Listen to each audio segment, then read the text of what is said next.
शुरू करने लगे हैं demand and supply of foreign और डोमेस्टिक करेंसी, यानी कि सिंपल हो गया किसी भी करेंसी की डिमांड एंड सप्लाई की तरफ हम जा रहे हैं, ठीक है।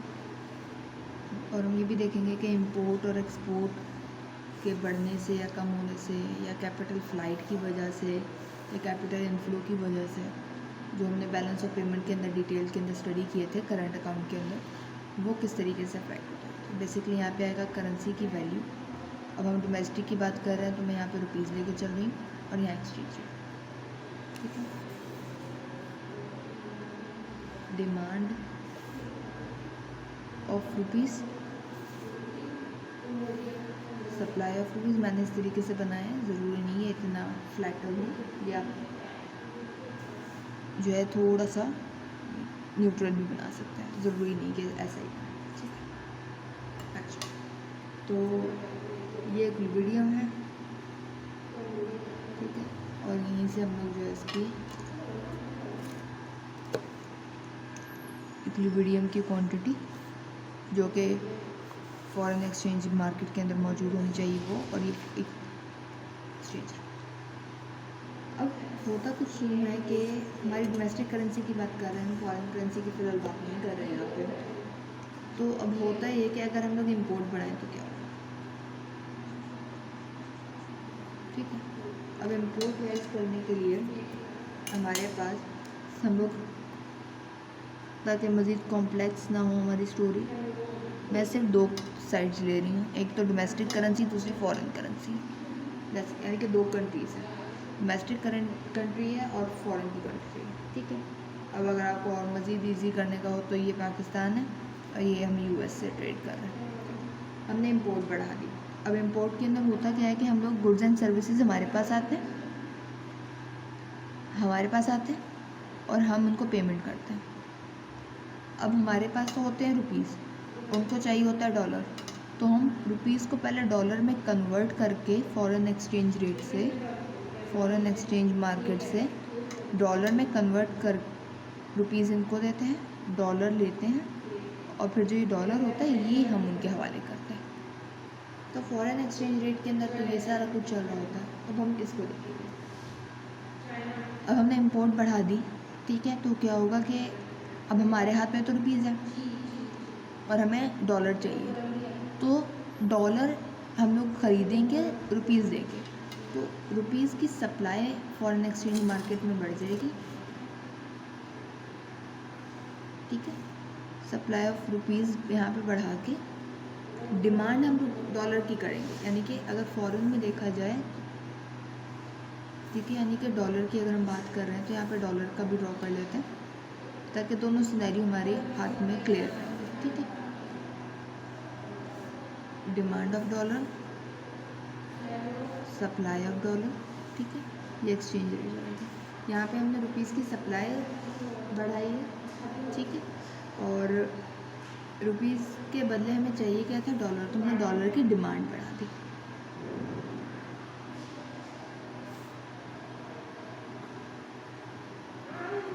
ठीक है, तो ये डॉलर की डिमांड बढ़ा दी, ठीक। इस तरीके से चलता है कि अफेक्ट आपके पास दोनों एक्सचेंज रेट्स पे जा रहा होता है, जिसकी आप डिमांड कर रहे होते हैं और जिसकी आप सप्लाई कर रहे होते हैं, ठीक है।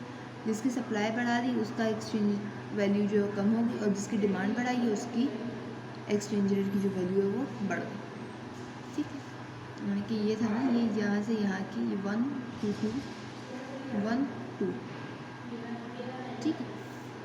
ये तो हो गया इंपोर्ट के बढ़ने का सिनेरियो, ठीक है। यही अगर एक्सपोर्ट होता तो,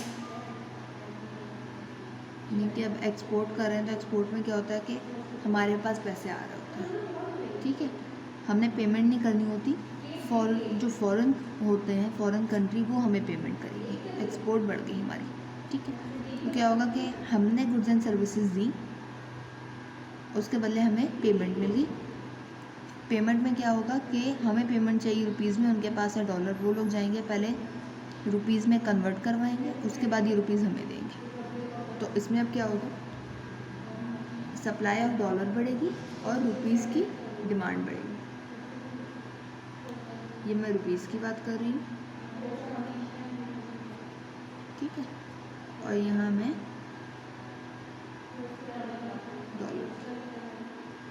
ये सप्लाई डिमांड दोनों के दोनों कर्व्स बन गए। ठीक है, अब आपको पता है डिमांड कौन सा सप्लाई कौन सा। इतना हम लोग आगे का पढ़ रहे हैं, इतना बेसिक तो क्लियर हो गए। ठीक है, तो अब हम लोग क्या करें कि डॉलर की सप्लाई बढ़ेगी, तो ये सप्लाई आगे बढ़ गई, तो डॉलर के ऊपर क्या इफेक्ट पड़ा,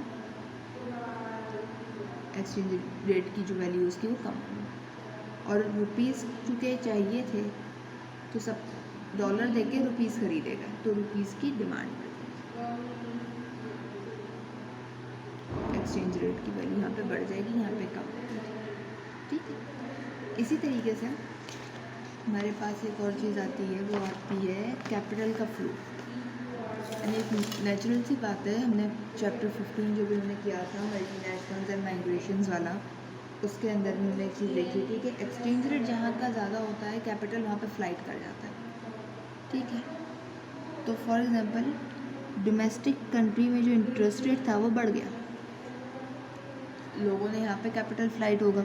कैपिटल फ्लाइट के लिए क्या होता है कि फॉरेन करेंसीज जो है वो डोमेस्टिक करेंसी चाहिए होगी। ठीक है, तो वही वाला सिनेरियो जो एक्सपोर्ट का होगा, रुपीज़ की डिमांड बढ़ जाएगी, डिमांड सप्लाई, और डॉलर का क्या होगा, क्योंकि फॉरेनर जो है उनके पास है डॉलर और हमारे पास है रुपीज़, और उनको पाकिस्तान में इन्वेस्टमेंट के लिए रुपीज़ दरकार है। ठीक है, तो उसके लिए वो क्या करेंगे कि वो सप्लाई बढ़ा देंगे डॉलर की, ताकि डॉलर को देके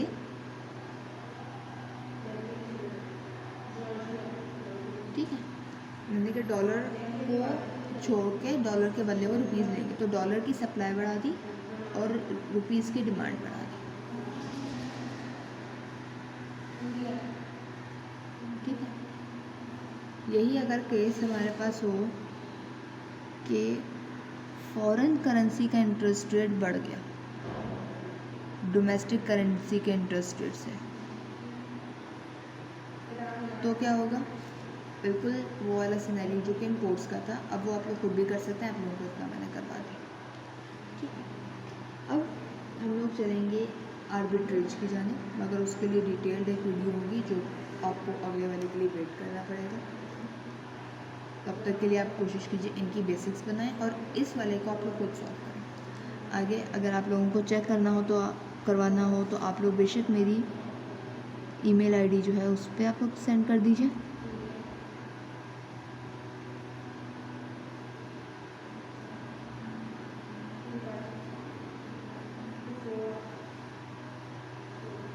यहाँ चाहे तो कमेंट सेक्शन भी मौजूद है, आप कमेंट्स में भी पूछ सकते हैं कि कौन सी कन्फ्यूजन है या क्या सब।